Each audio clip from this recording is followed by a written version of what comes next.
This video is an ethical and legal request for your informed consent before undergoing the medical procedure called an esophagogastroduodenoscopy, or an EGD, and a colonoscopy. Your physician wants you to understand why the procedure is needed, how it will be performed, and will explain potential risks, complications, and benefits associated with the procedures, as well as reasonable alternatives. To help you better understand the EGD and the colonoscopy, let's start by looking at the body's digestive system. This system is also known as the gastrointestinal tract, GI tract for short.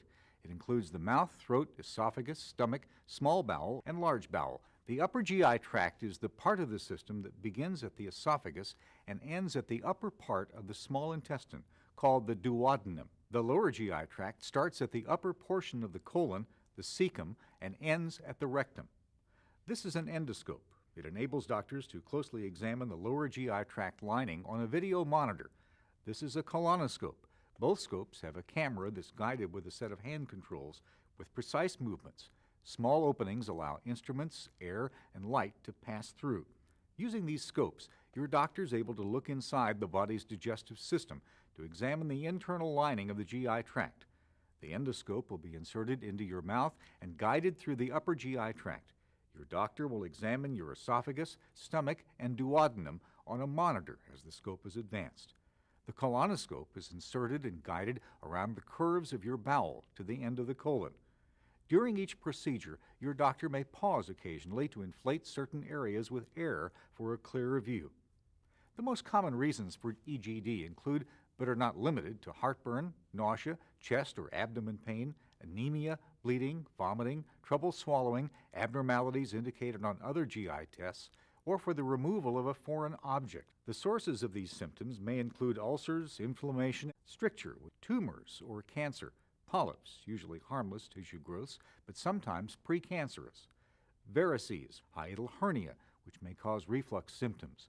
The most common reasons for colonoscopy include, but are not limited to, screening to find and prevent colon cancer, bleeding, traces of blood in stools, bowel dysfunction, abnormalities indicated on other GI tests, checkups for previously diagnosed conditions, or a family history of polyps or cancer.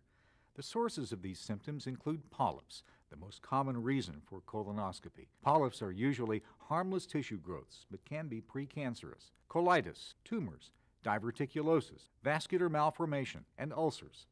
Prior to and during your exam, your doctor may give you intravenous medications to reduce anxiety and to provide sedation.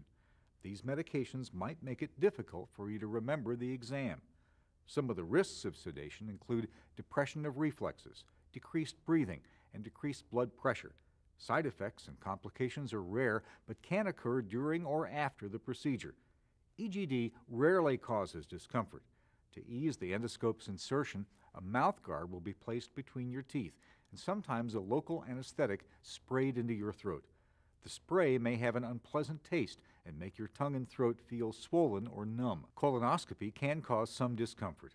You may feel uncomfortable when the colonoscope is inserted or navigated through your intestines. Gas or cramping may occur as air is used to inflate certain areas for better viewing. If you've given prior consent, your doctor may treat any abnormalities seen during the exam. If stricture or narrowing of the esophagus is present, a dilator could be used to stretch the area. Samples of tissues, digestive fluid samples, biopsies, or cultures may be taken during the exam. If indicated, a small acid monitor, a Bravo capsule, may be placed to measure acid in the esophagus. If a polyp is discovered, your doctor may remove it using a snare or biopsy forceps inserted through the endoscope or colonoscope.